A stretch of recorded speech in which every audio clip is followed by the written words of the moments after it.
दादा क्या हुआ तेरा मैं डबल पॉलिसी हमता का इकडे हमरे भी साथ आणि उधर के भी साथ। परभणी किती रगेले का जर्मनी देशात परभणी बनी तो बनी एकदा अंदर गया ना पोलिसांनी मोकामध्ये घातला ना 5-4 वर्ष नमस्ते लंडन। पण जर का आकाच्या आकाने काही यंटो बंडो केला असेल कर लो जल्दी तयारी हम निकले हैं जेलवारी। परभणी येथील या सर्व पक्षीय मोर्चाच्या निमित्तानं उपस्थित असलेले आपल्या सर्वांचं दैवत आपल्या सर्वांचं आदरस्थान आदरणीय मनोजदादा जरांगे पाटील या ठिकाणी उपस्थित या जिल्ह्याचे खासदार या जिल्ह्यातील आमच्या शेजारचे विधानसभेतील आमचे सहकारी संदीप भैया इथले राजेश विटेकर जी सॉरी प्रोटोकॉल जरा चुकला आदरणीय आमदार राहुल पाटील जी मेटेताई आणि सर्व माजी आमदार भेंगे साहेब इथे आहेत सर्वच आहे। मी सर्वांचं नाव आणि अण्णासाहेबांचे चिरंजीव ज्यांचं या ठिकाणी भाषण झालंय ते नरेंद्र पाटील साहेब इथे आहेत आणि हे जे आयोजन केलेले त्या आयोजकांचं सर्वांचं मनापासून सुरुवातीला आभार मानतो। परभणी नगरीचे माजी महापौर सुद्धा या ठिकाणी आहे। तर काय आहे जगात जर्मनी देशात परभणी असं या परभणीचं नाव बनी तो बनी। मी या परभणीचा 18 महिने पालकमंत्री राहिलेलो आहे त्याच्यामुळे परभणी किती रगेले परभणीची रग मला चांगली माहिती आहे। हे खरंच रगेलेत आणि मनापासून या ठिकाणी विजय वरपुडकर साहेब सुद्धा आलेले आहेत। माझं कोणाचं नाव चुकलं तर मला या ठिकाणी क्षमा करा। तेव्हा 1-2 घटना ऍडजस्टंट इथे घडलेल्या आहेत। या परभणीमध्ये सोमनाथ सूर्यवंशी लॉला 3rd इयरला शिकणारा मुलगा कोबिंग ऑपरेशन मध्ये त्याला पोलिसांनी नेलं आणि त्याचा दुर्दैवाने मृत्यू झालेला आहे। प्रचंड मारहाण करून त्याचा मृत्यू झाला अशा प्रकारचं ऑब्जेक्शन त्याच्या कुटुंबियाचं आहे आणि त्याच्या बाबतीत आणि विजयजी वाकोडे साहेब यांचा सुद्धा दुर्दैवाने मृत्यू त्या ठिकाणी झालाय। आपण जिथे बसलेलो त्याच पाठीमागच्या स्टेजवरती ते पण आंदोलनाला लोक बसलेले आहेत तेही आपलेच लोक आहेत वेगळे नाहीत। म्हणून कोबिंग ऑपरेशनची न्यायालयीन चौकशी झाली पाहिजे। माननीय मुख्यमंत्र्यांनी सोमनाथला 10 लाख रुपयाची आणि वाकोडे साहेबांना 5 लाख रुपयाची मदत जाहीर केलेली तर ते येत्या सोमवारी किंवा मंगळवारी सोमनाथच्या कुटुंबियाला वेळ देणार आहेत वाकोडे साहेबांच्या कुटुंबियाला वेळ देणार आहे आणि स्वर्गीय संतोष देशमुख यांच्या कुटुंबियाला सुद्धा वेळ देणार आहे। कदाचित 6ची 7 होऊ शकते एवढाच त्याच्यामध्ये बदल होऊ शकतो। अशोक गोरबांड नावाचा कोणीतरी पीआय हा एलसीबीचा पीआय आणि स्वतःला एसपी समजतो अतिशय चुकीच्या पद्धतीने कारभार करतो हा जिथे जातो तिथं काहीतरी उद्योग करतो अशा प्रकारची तक्रार या गोरबांडची आहे। हा गोरबांड फक्त सस्पेंड नाही व्हावा हा रिमूव्ह फ्रॉम सर्व्हिस झाला पाहिजे आणि त्याची न्यायालयीन चौकशी सुद्धा झाली पाहिजे अशा प्रकारची विनंती इथल्या काही लोकांनी केलेली आहे आणि माझा पाठिंबा त्याला राहील। विजय वाकोडे साहेब त्यांना बाबा म्हणायचे।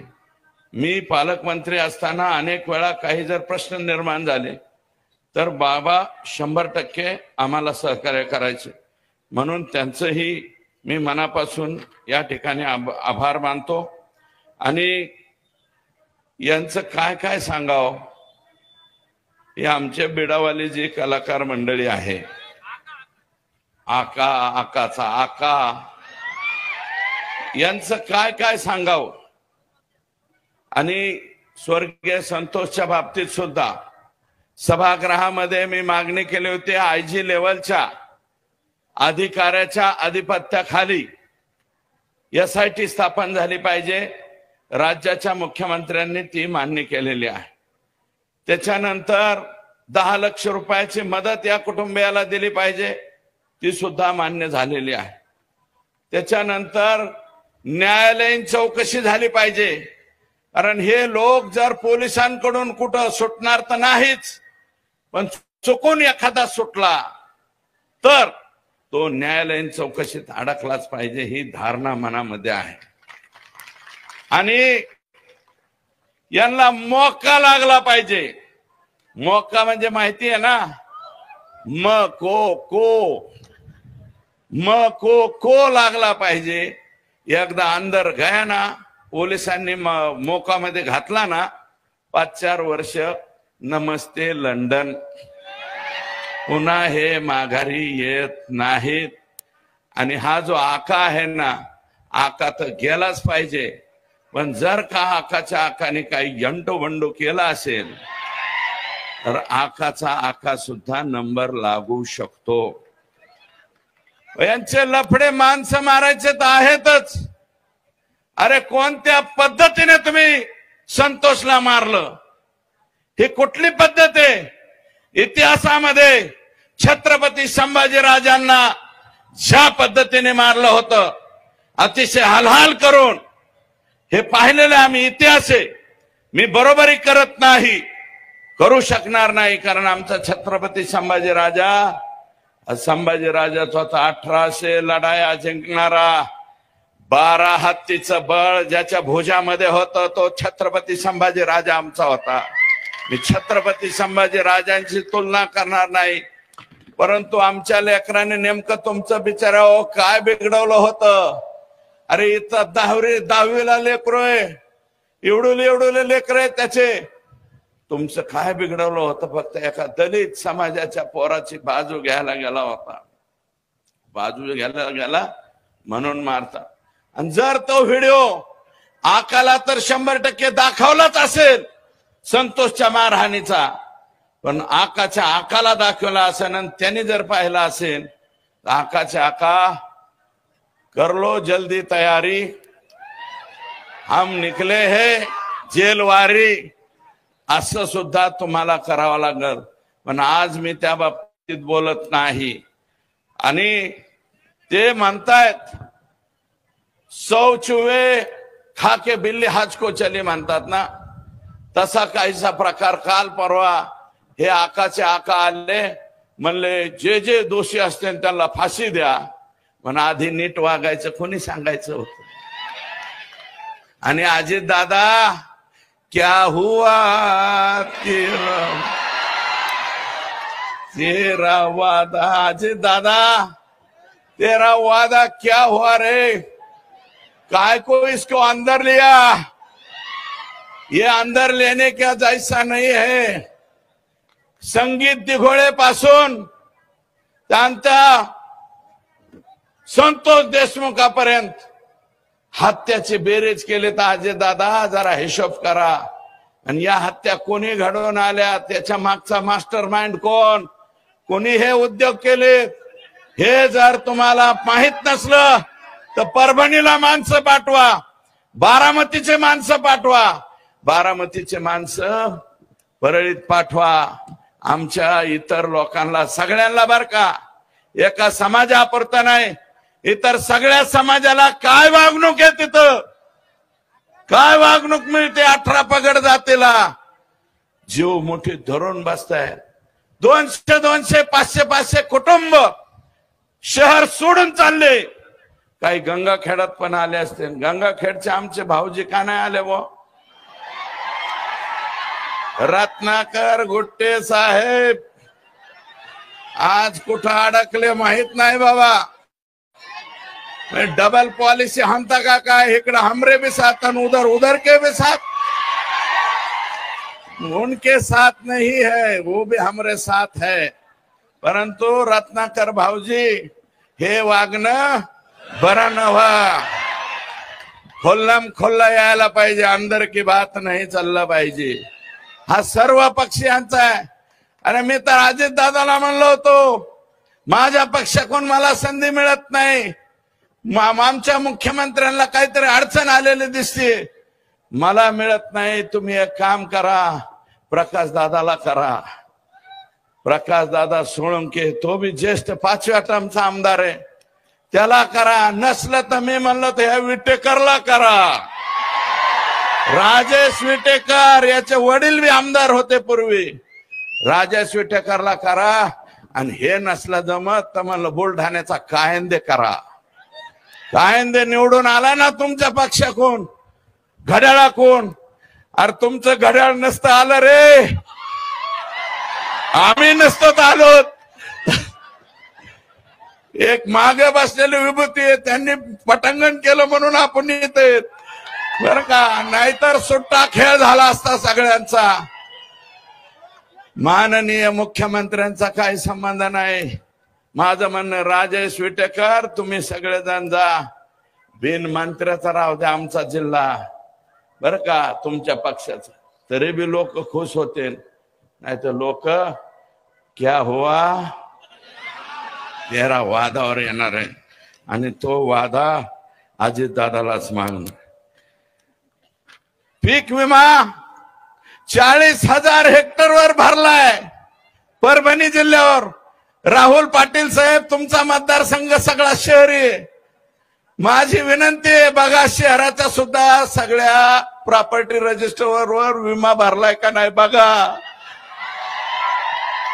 आणि राजेश विटेकरला माझं म्हणणं आहे, राजेश विटेकर तुमच्या एकट्या तालुक्यावर, सोनपेठ तालुक्यावर 13,190 हेक्टरवर रामनाईक तांडा, अमका तांडा, तमका तांडा, अरे तुम्ही बंजारा म्हणून घेता, बंजारा भाऊचा तांडा, रामनाईक तांडा, गोरबांड तांडा, इलेक्शन पुरतं एवढी आजो एवढी, आणि इलेक्शन म्हणलं की जावडी आजो, हे आमचे बंजारे ऊस तोडायला बाहेर जातात, त्याचा फायदा घेऊन परळी तालुक्यातल्या लोकांनी सोनपेठ तालुक्यावर 13,190 हेक्टरवर विमा भरला का नाही? आमदार दाखवला का नाही?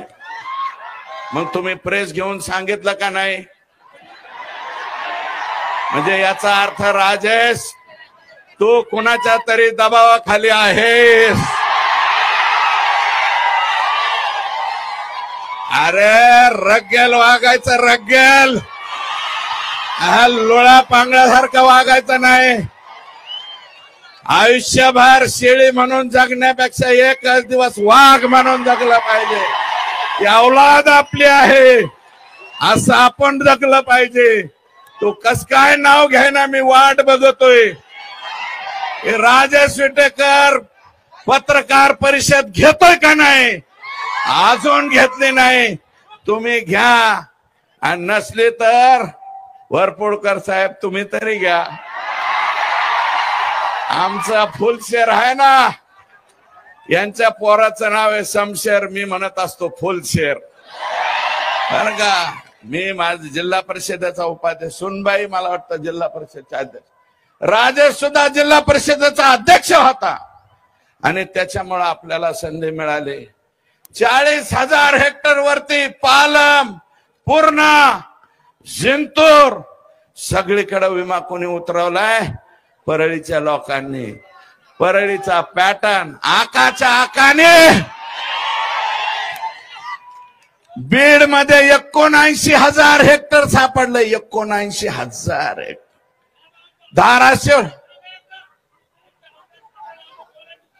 हा हे धाराशिव मध्ये 3,000 हेक्टर, लातूर मध्ये सापडला 20,000 हेक्टर आता काल परवा। आणि लातूरच्या तरपट्ट्यांनी काय केलंय? लातूर मधला जो परळीचा सुरेश रामचंद्र धस नावाचा माणूस आहे, त्याने लातूरात विमा भरलाय, जळगावात भरलाय, वर्ध्यात भरलाय, इकडं याच्यात म्हणजे अमरावतीत भरलाय. एकाच माणसाने 8-8 जिल्ह्यात विमा भरलाय. आता नवीन नवीन कागद पुढे यायला लागले. अरे तुमच्या स्वतःच्या जमिनीवर दुसरे लोक आणून विमा भरणं हा नवीन पॅटर्न ह्या परळीवाल्यांचा. आणि दादा क्या हुआ, दादा हे काय केलंय तुम्ही, हे कसं ठेवलंय. आणि हे सगळीकडे माननीय मुख्यमंत्र्यांचं मी आभार मानतो. मुख्यमंत्र्यांनी सभागृहात जाहीर केलं 2-3 डिपार्टमेंटची हे करतो, कमिटी करतो आणि याची सखोल चौकशी करतो. मी आज जगात जर्मनी, देशात परभणी, भारतात परभणी, या परभणीत मागणी करतो. माननीय मुख्यमंत्र्यांना, मुख्यमंत्री महोदय यांची नुसती चौकशी करू नका. ज्यांनी आमच्या वाडवडिलांच्या आजोबा पंजोबांच्या जमिनीवर विमा भरला यांच्यावर मोका लावा.